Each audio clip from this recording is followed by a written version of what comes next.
Hello, I'm the Bento Buster in Tokyo, and this is how you make Japanese potato salad. First, take half an onion and slice it as thinly as possible, like this. Next, cover the bowl with saran wrap and zap it for 1 minute at 600 watts. Okay, now take 4 peeled potatoes and wrap them in saran wrap too.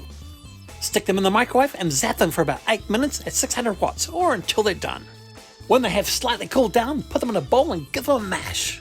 Mash the potatoes halfway, so they're kind of half mashed and half chunky. In go the onions that I prepared earlier, some finely sliced cucumber, and some ham.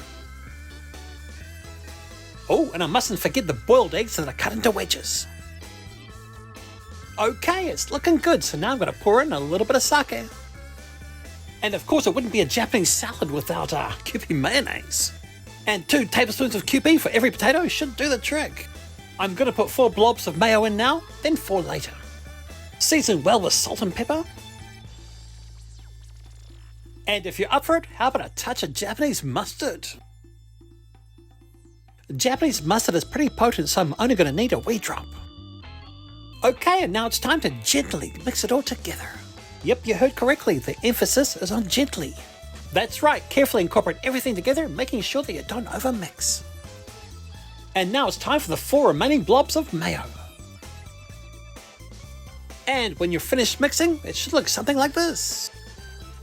Now you may be thinking, well, that doesn't look that great actually. But hey, trust me, once it's plated up, it's gonna look fantastic. And there you have it, Japanese potato salad that's nicely plated. It's looking pretty darn fantastic if I don't say so myself. And what does it taste like? Well, I must say it tastes potato-tastic and utterly delicious. And that's how you make a Japanese potato salad. It goes great in a sandwich, as a side dish, or you can stick it in your bento box. And as you can see, it's super easy to make, so give it a go! As always, thank you for watching. I'm the Bento Buster in Tokyo. And for more content like this, please like and follow!